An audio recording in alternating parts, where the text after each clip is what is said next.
Prezados ouvintes destas exposições do Instituto Plínio Corrêa de Oliveira, exposições a propósito da Revolução Francesa, continuamos algumas considerações a mais. Nós tínhamos parado após a execução do rei e da rainha Maria Antonieta, guilhotinados na Praça da Concórdia, ambos em 1793. Tristíssimo, sobretudo, o martírio sofrido pela rainha Maria Antonieta. Ela foi julgada, era um simulacro de juízo, Fouquier-Tinville, sanguinário, acusador público, terrível, imputando à rainha crimes que ela jamais cometeu. Era uma paródia, era uma comédia, para justificar, não sei, diante dos olhos de alguns, que aliás não estavam muito interessados em justificações, porque os crimes se sucediam uns aos outros, até que ela foi executada. 4 anos de humilhações, desde outubro de 1789 até outubro de 1793, data da sua execução, 16 de outubro. 4 anos, ela foi tirada de Versalhes, conduzida junto com a família real, seu marido, seus filhos, foram arrancados barbaramente da sua habitação, da casa deles, era o Palácio de Versalhes, por gente a soldo, paga. Nós conhecemos o fenômeno das demonstrações paga nas ruas, ônibus, sanduíche e uma camisa vermelha, com R$50. Lá eu não sei quanto era, quanto foi, mas vinham do exterior, muitos deles vinham da Bélgica, da Itália, da Alemanha, para servir aquele papel. Era o povo revoltado, que de Paris foi até Versalhes para tirar a família real e colocá-la no Palácio das Tulherias, onde o povo tinha um controle maior. Povo quer dizer os clubes, os jacobinos, aquela gente arregimentada para representar o grande teatro da Revolução.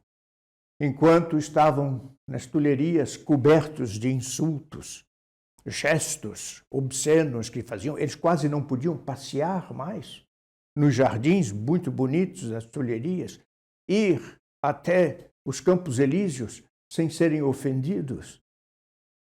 O rei resolve sair da França, encontrar aqueles que o apoiavam em outro país, na Bélgica ou na Alemanha, e vão para Varennes.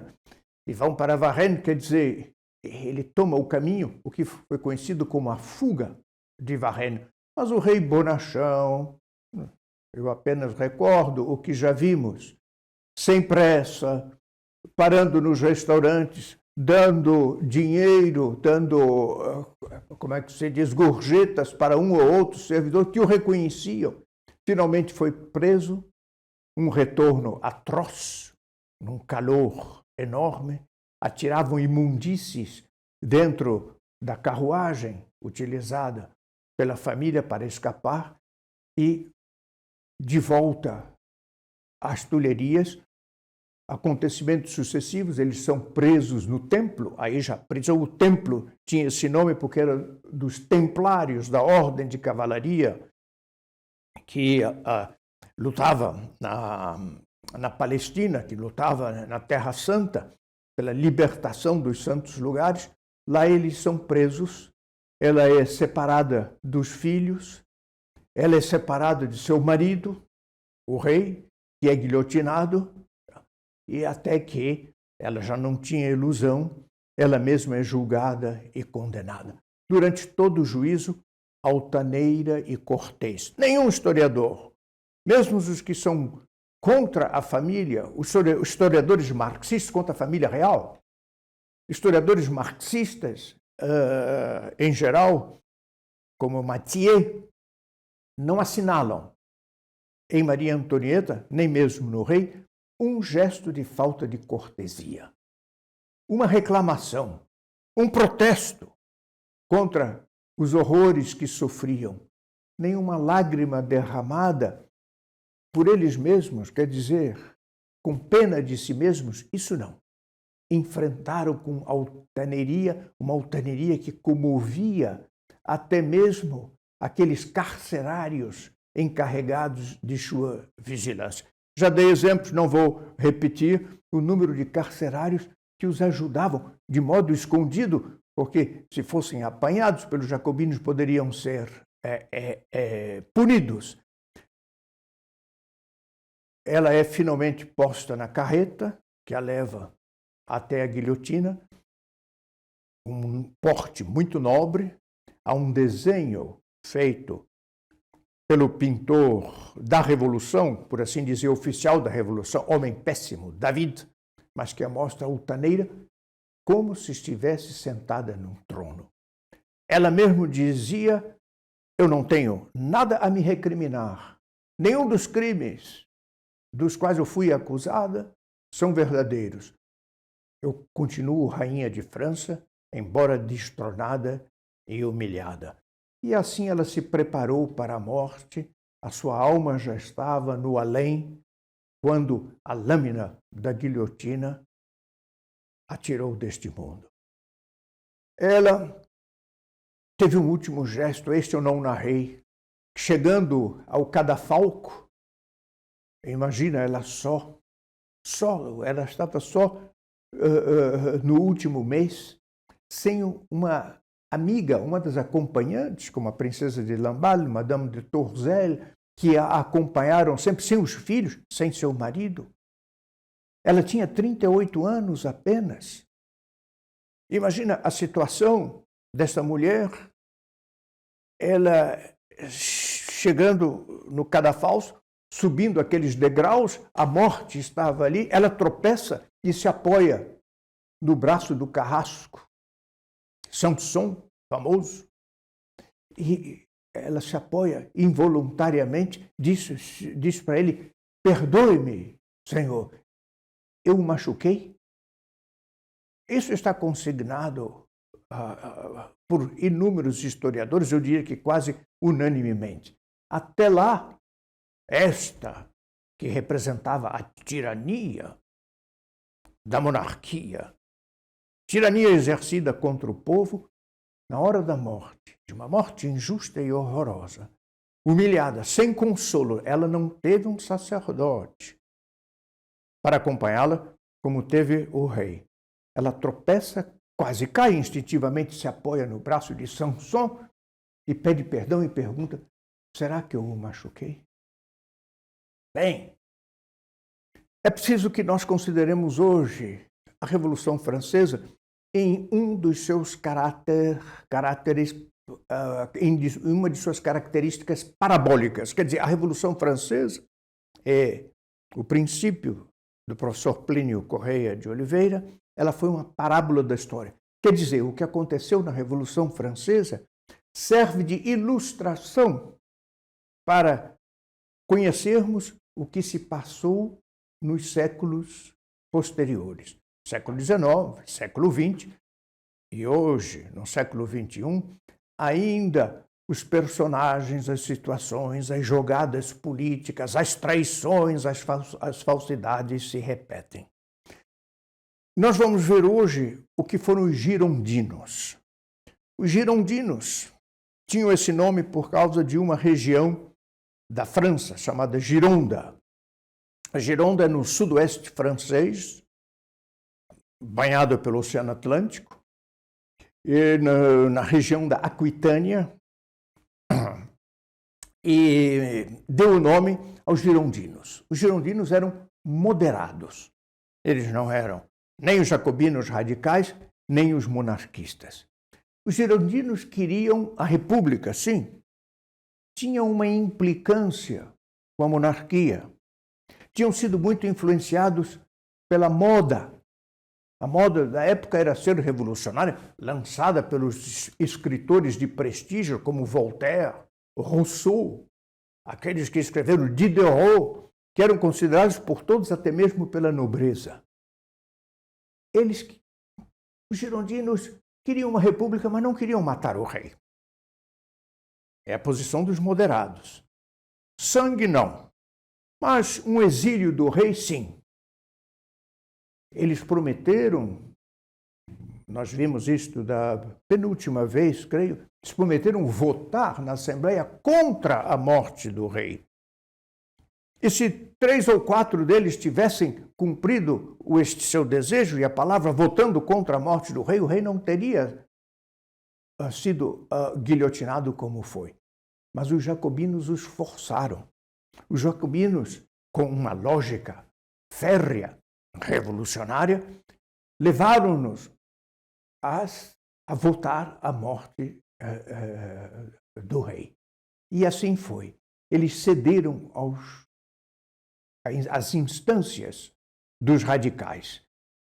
O rei foi guilhotinado. Sem rei, a França, pela primeira vez na sua história, não tinha um chefe, não tinha uma cabeça. A república foi proclamada assim, mas que autoridade tinha a república? Quem eram os republicanos, se não sanguinários?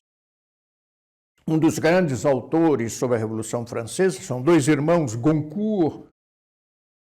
Eles disseram, em uma de suas obras a respeito, na sua principal obra a respeito da Revolução Francesa, eles disseram, sem os reis, a guilhotina era o primeiro-ministro da República. Quem mandava era a guilhotina. Esses eram os albores da liberdade, fraternidade e igualdade proclamada pela Revolução. O Carrasco era o vingador do povo. Ele fazia justiça.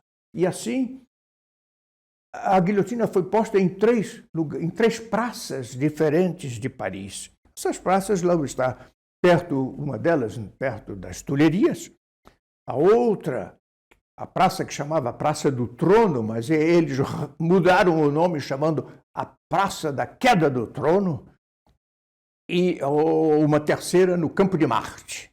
Lá estava a guilhotina e a guilhotina funcionava. O sangue corria, eram carretas e carretas de condenados, porque era preciso aterrorizar. Isso faz parte da política, o pânico. Era preciso aterrorizar a população toda. Era preciso, pelo sangue, tirar a coragem daqueles que se opunham à Revolução Francesa. O povo ia ver, era convidado a ver. E eles pisavam no sangue. O sangue era levado para as casas pelos sapatos. Havia o mau odor do sangue putrefato. E os revolucionários disseram nada mais normal, porque o sangue dos reis, o sangue dos aristocratas, cheira mal. A guilhotina passou a ser um objeto de veneração. São certa veneração, eu digo, havia invocações, imitando as invocações da Igreja Católica. Santa Guilhotina, rogai por nós. Ela era santa porque estava livrando a França do terror da monarquia, dos tiranos. Máquina amável, tende piedade de nós. A máquina era a guilhotina. Mulheres faziam brincos de ouro com pequenas guilhotinas. Como explicar isto? Eu já me referi a vários mistérios da Revolução Francesa, mistérios localizados no fundo das almas que participaram da Revolução. A sensibilidade feminina, a delicadeza feminina, como podiam levar broches e brincos com a guilhotina, algumas delas em ouro e com uma gotícula de rubi, representando o sangue que escorria da guilhotina. Em alguns restaurantes, no cardápio, quando os fregueses iam escolher os seus pratos, na capa estava o nome dos mortos do dia. E com frequência os mortos eram uma lista muito mais longa do que dos pratos que eram servidos. Havia o culto do cadafalso. Era a libertação. Mas como uma libertação pelo crime.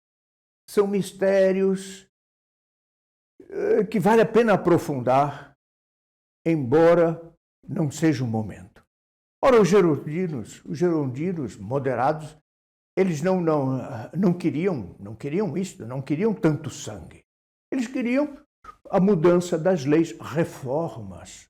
Vamos reformar, vamos modernizar. Uma das acusações é que as leis eram antigas. Em parte é certo, as leis eram antigas. Havia um progresso muito grande na França, e mesmo a máquina a vapor, os balões começavam a voar bem antes já da Revolução Francesa. Podia-se mudar perfeitamente aquilo tudo, mas foi um pretexto. A acusação de que era velho e que era preciso mudar foi um pretexto para desencadear a Revolução. Os gerondinos, quer dizer, eles têm simpatia por um lado e pelo outro, eles querem ficar no centro. Eles gostavam daquela paz e da prosperidade que havia sob a monarquia, mas eles tinham lido Voltaire e Rousseau, que prometiam uma era extraordinária de liberdade, de um progresso muito grande, de uma simplicidade. Rousseau, ele era ecologista. Ecologista como hoje são os nossos ecologistas. Elogiava a vida nos campos, nos animais, longe da produção, longe das máquinas e da indústria. A indústria já estava muito desenvolvida sob o reino de Luís XVI e desde Luís XIV. Os girondinos não queriam analisar a situação, onde está o bem, onde está o mal. Eles queriam aproveitar. Eles queriam sorver a vida. Dinheiro, evidentemente, eram burgueses ricos, e uma república sim, mas sem sangue. Reformas sim, mas que permitam-me, girondino, aproveitar mais a vida. A monarquia tinha princípios morais. Por que tinha princípios morais? Porque ela foi fundada pela Igreja Católica. O rei era coroado pelo arcebispo, pelo cardeal de Paris. Ele jurava fidelidade à Igreja e aos evangelhos, combate às heresias. Mas os girondinos achavam isso demais. Eles queriam mais liberdade moral. A corrupção moral era grande naquela época e foi uma das causas da Revolução Francesa. Rousseau e Voltaire eram muito imorais. A vida deles, o número de ligações amorosas que eles tiveram, era uma vida de gozo. Os girondinos diziam, sim, mas nós teremos uma polícia. A polícia, nós sabemos, diziam eles, que a imoralidade desencadeia o crime, a criminalidade, mas a polícia há de controlar este aspecto da futuro da vida da França. Eles tinham antipatia pela Igreja Católica, os girondinos, por exemplo, é evidente, chamavam exagerada. A igreja é exagerada. É preciso reformar a igreja também. Por isso eles apoiaram a Constituição Civil do Clero, que nós já vimos, que punha o clero na dependência da República. Mas eles toleravam os católicos. Não queriam matar os católicos. O erro deles é o erro dos moderados. Eles eram incapazes de ver nas profundezas da moderação reluzir a guilhotina dos radicais que queria sangue e que iria devorá-los a eles, girondinos, que, entretanto, davam a mão, davam apoio aos radicais. É sempre assim. Quantos nobres deram dinheiro para a Revolução, deram seus castelos para a Revolução, se alistaram nos exércitos revolucionários e depois foram mortos. E eles diziam, mas eu ajudei vocês. E agora vocês me matam? Eu patrocinei a Revolução na minha região, em torno do meu castelo, e vocês agora me eliminam? E agora me eliminam? E os revolucionários diziam, é isso mesmo. é porque você é nobre. E o nobre representa uma hierarquia. E nós queremos a igualdade, liberdade, fraternidade e igualdade. E essa igualdade, se não for obtida por bem, será obtida por mal. Este é o erro. Foi o erro dos girondinos, é o erro dos moderados hoje em dia, do nosso centrão, que faz reverências para a esquerda e para os comunistas, e depois quer um Brasil produtivo e bem organizado. É impossível, porque toda reverência feita à esquerda é um passo em direção à Venezuela. A miséria venezuelana, a miséria cubana. Eles não querem ver isto, mas por comodidade, muito por ganhar dinheiro de uma situação que ainda lhes favorece.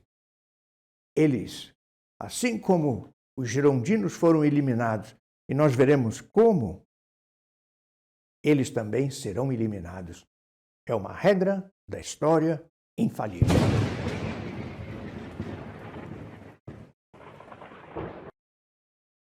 Chegamos ao final de mais um vídeo. Aqui ao meu lado estão aparecendo alguns vídeos recomendados. Assista esses vídeos e não se esqueça, aqui embaixo há o botão de inscrição. Faça parte dessa reação pelo Brasil.